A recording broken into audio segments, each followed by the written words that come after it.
tal? Muy buenas noches, bienvenidos, bienvenidas. Esto es Hagan Algo. En un día que lo que les vamos a mostrar a continuación muestra la heterogeneidad del momento que atraviesa el Frente de Todos, o que tiene el Frente de Todos en general como dispositivo de gobierno. Guado de Pedro, el ministro político, hace instantes nada más, terminó una comida, un encuentro, a ver si puedo ver una pantalla, si no tengo que girar mucho, un encuentro con, ahí está, Susan Sigal, del Council de las Américas. Un encuentro privado de Guado con empresarios, porque había más de uno, como ven ahí en pantalla, entre los que estaban, bueno, varios, en realidad, muchos de los más conocidos. Se ve ahí a Eduardo Elstein, estaba José Luis Manzano, estaba Facundo Gómez Minujín, Alejandro Bulgeroni, Matías Campodónico de Dow Argentina, en fin, varios de los empresarios más importantes de la República Argentina, pero también una novedad respecto a esto, a la presencia de Guado de Pedro y al discurso de Guado de Pedro. ¿Cuál es la novedad? La platea.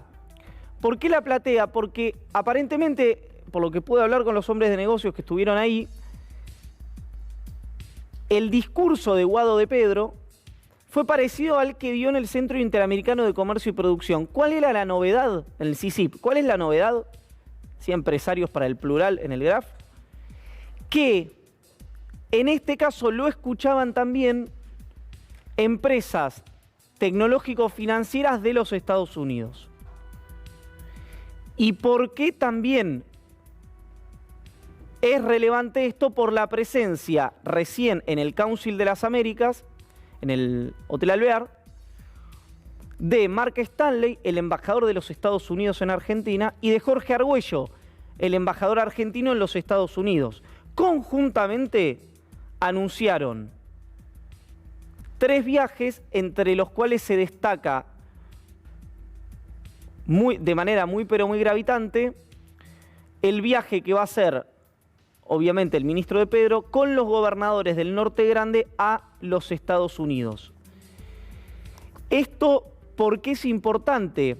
Porque ocurre el mismo día donde, hoy lo vamos a hablar con Pablo Ibáñez, con Estefanía Pozo, lo vamos a hablar también, viene Gabriel Catopodis hoy, donde se vio una incomodidad en el reclamo de la Confederación General del Trabajo a una entelequia, ¿no? Que es una marcha contra la inflación, pero con, obviamente, manifestaciones de reclamo al gobierno nacional. Esto pasó hace instantes nada más y fue el único orador, el ministro del Interior, el ministro Guado de Pedro, en esta comida privada con 60 empresarios. Ahora, venimos de naturalizar una serie de situaciones de las cuales me parece que hoy nos anoticiamos, o fue agenda por lo menos de este canal, algo que ocurrió en otro, en este caso en La Nación Más, de algún tipo de demandas singulares por lo menos, o que quien les habla en este caso no me había tocado vivirlas o presenciarlas con la naturalidad que se ha dicho. En este caso, un dirigente de la mesa de enlace, estoy hablando de Carlos Sacchettoni, que contó un diálogo privado que tuvo con el ministro de Economía, Sergio Massa, pero además manifestó una voluntad, desconozco si en este caso personal o colectiva, a viva voz. Escuchemos lo que dijo Sacchettoni. Yo creo que hoy le están errando. Yo con la primera reunión y con la de técnicos de ayer, le recalco lo que le dije a Massa en su momento y lo que él dijo también, digo, hacerlo público. Él dijo que, le digo, lo que necesitamos es que no seas candidato para el 2023, y él dijo que no iba a ser, le digo, hacerlo público. ¿Les dijo eso a ustedes? Sí, le digo, hacerlo público, porque hoy por hoy ni el gobierno ni la oposición está tomando la dimensión del lío en el que estamos metidos. Mira, ojo con lo que estás marcando, porque es un pedido que le hizo la propia oposición a Massa. Massa nunca hizo público esto. O sea que es muy interesante esto que estás contando, Carlos. Es decir, en la reunión que ustedes mantuvieron con Sergio Massa, ustedes le dijeron necesitamos que no seas candidato y él dijo no lo voy a hacer en el 2023. Claro. Sí. Es interesante, ¿no? ¿Por qué un dirigente sectorial, primero, puede o no puede revelar una conversación privada que deberá Massa validar o no validar el contenido de esa reunión, o lo dejará irse en fade, digamos, las declaraciones de Achetoni? Pero hay una cuestión que esto puede que tenga que ver con el deterioro que ha sufrido en los últimos años la dirigencia política, es decir, la política como institución en su conjunto. Es difícil pensar en otro momento de la Argentina que un dirigente, quiero decir, en otro momento inmediato de la Argentina, que un dirigente sectorial, como es el caso de Achetoni, porque hacía Eleonora Coll la mención a Rodrigo de Loredo, sin mencionarlo, decía la oposición ya se lo había pedido a Massa. Claro, se lo había pedido Rodrigo de Loredo en la Cámara de Diputados y había sido en aquel momento por sus pares tomado como casi como algo absolutamente improcedente e imprudente por parte de Loredo. Es más, provocó ni siquiera rechazos, provocó sorna, provocó humor lo que dijo el diputado cordobés del bloque de Martín Lustó en aquel momento. Ahora, en este caso es un dirigente sectorial diciéndole al ministro de Economía y planteándolo públicamente, porque si solo hubiera sido una conversación privada, bueno, forma parte de eso, del universo de esas cuatro paredes, pero diciendo en televisión, un dirigente sectorial a un posible candidato a presidente, necesitamos que no seas candidato. ¿Por qué? Son muchas las preguntas, son pocas las respuestas. ¿Hace lo mismo Achetoni con el resto de los dirigentes políticos? Es decir, ¿hace un roadshow de cancelaciones, de impugnaciones de candidatos? Lo habla con Larreta, viaja a Córdoba y le dice a Schiaretti, gringo, la verdad que conviene que no seas vos. Lo llama a Macri y le... ¿Cuál es el retroceso del sistema político para que un dirigente absolutamente, esto lo digo descriptiva, no valorativamente, absolutamente menor, incluso para el presente de la Argentina, como es Achetoni, pueda presentarse frente a un posible candidato a presidente que ni siquiera sabemos si lo va a hacer? No sabemos si Massa va a poder lograr pasar los próximos 90 días sin una devaluación, mucho menos creo que esté pensando en las elecciones del año que viene, o lo debe estar pensando en su fuero íntimo, pero no en un plan estratégico. ¿Qué pasa en la Argentina para que un dirigente sectorial absolutamente menor se vea no solamente facultado para decírselo en privado, sino también para manifestarle públicamente, en este caso a los televidentes, pero a quienes replicamos en este caso también, que le dijo un dirigente, necesitamos que no seas candidato a presidente? Un momento interesante, bien interesante de la Argentina. Porque también la que lo hizo interesante fue Lilita. Reapareció Elisa Carrió con un esquema habitual en ella, que es este de pegar para negociar. No, acá lo decíamos la semana pasada como la paritaria de Lilita.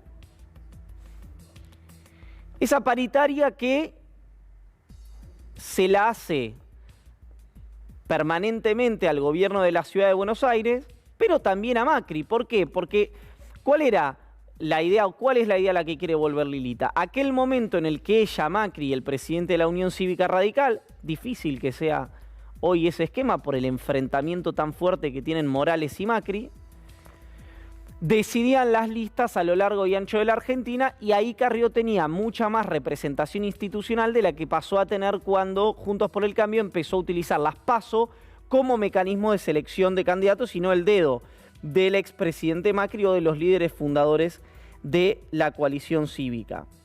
En la reunión que Juntos por el Cambio aparentemente va a tener el 24, va a ser uno de los puntos, obviamente, a conversarse lo que dijo Carrió. ¿Por qué? Por lo que venimos diciendo hace una semana. No solamente Carrió impugnó relaciones políticas y decidió bajo su propio criterio a quién crucificaba y a quién bendecía, sino que además se metió con cuestiones personales muy pero muy delicadas, como la alcoba, en este caso de quien va a ser candidato a gobernador de Entre Ríos y fue el ministro político del gobierno de Macri, Rogelio Frigerio. Ahora, la pregunta acá es, ¿de dónde salió? Que es la duda que tienen muchos hoy en Juntos por el Cambio, al día de hoy, estas declaraciones de Lilita. Es decir, la obvia por la ausencia de los destinatarios, señalaban a Rodríguez Larreta y a Diego Santilli. Ahora, cuando algo es tan evidente, es probable que no sea así. Por otro motivo, además, porque si bien este tipo de relaciones en general están contenidas por Rodríguez Larreta, con aquella vieja frase de Martín Lustó en el programa Alejandro Fantino, también es cierto que no es el estilo de Larreta y el de Santilli meterse con la intimidad de las personas. Ese parece ser históricamente un estilo más vinculado al expresidente Macri.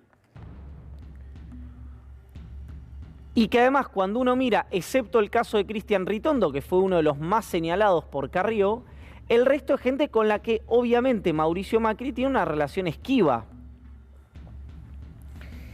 De hecho, esto es lo que piensa Gerardo Morales, que esto estuvo acordado entre Lilita y Mauricio Macri.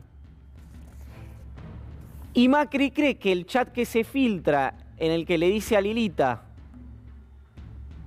que es la Cristina Kirchner de Juntos por el Cambio, fue un gesto de Morales a Massa, una de las relaciones políticas impugnadas por Carrió. Pero luego de todo esto, en un terreno muchísimo más oscuro, aparece una jueza, en este caso Sandra Arroyo Salgado, que hizo el mismo recorrido que su padrino político, Jaime Estiuso, es decir, una relación muy cercana con el gobierno kirchnerista, incluso fue la que, si ustedes recuerdan, ordenó la extracción compulsiva del ADN de los hijos de Ernestina Herrera de Noble y luego les pidió disculpas.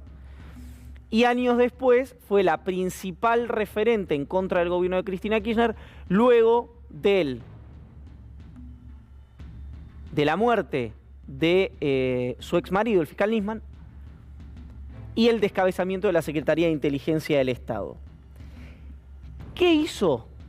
Bueno, vinculó a uno de los dos candidatos, precandidatos a gobernador de la provincia de Buenos Aires, ex ministro de Seguridad, en este caso es Cristian Ritondo, con dos abogados, pero en este caso a uno lo trajo, lo metió por la ventana, Arroyo Salgado, el caso de Rocchetti, que defendían a policías con presuntos vínculos con el narcotráfico. Sugerentemente lo hace en un canal donde su principal accionista es también alguien que forma parte activamente, estoy hablando de Fernán Zaguier, si se me permite la pronunciación menos rupestre, del dispositivo político judicial de Juntos por el Cambio. Es decir, uno perfectamente puede hacerse la pregunta de si esto estaba en conocimiento o no, y si forma parte de algo en el que hay un hilo invisible que une las declaraciones de Carrió con las declaraciones de Sandra Arroyo Salgado, y si tiene que ver con algo que dijo Carrió, no en este reportaje, sino en uno anterior, que es que la vara que tiene que determinar Juntos por el Cambio es moral, es de la decencia. Que obviamente es una limpieza étnica regulada la de Carrió y la de Macri, porque el primero que entraría en esa purga, lo digo con el mayor de los respetos a su investidura, sería el expresidente. Entonces, esta situación en la cual hay un gran ausente, por ahora, alguien muy señalado por Macri, con quien Macri tiene una relación muy reactiva, que fue mano derecha de Vidal en la provincia de Buenos Aires, que es el caso de Federico Salvay, por una cuestión que involucra también, en este caso, al kirchnerismo, no a Sergio Massa, que es algo que hemos contado acá en más de una ocasión, que es muy sugerente, que es por qué no hubo ¿Por qué no hubo ninguna denuncia penal del Frente de Todos en la provincia de Buenos Aires? Digo Frente de Todos porque en general estas cuestiones son de validación política, obviamente no solamente en la cabeza de los líderes territoriales, al gobierno de Vidal, como sí lo hubo a nivel nacional al gobierno de Mauricio Macri. Es decir, por ahí me estoy equivocando, pero creo que no hubo una sola denuncia del gobierno del Frente de Todos en la provincia de Buenos Aires a la gestión anterior, lo cual puede ser un acto saludable de ausencia de judicialización de la política, o lo que piensa Macri, un pacto entre Vidal y el kirchnerismo que incluyó la migración de María Eugenia Vidal a la ciudad de Buenos Aires para ser candidata.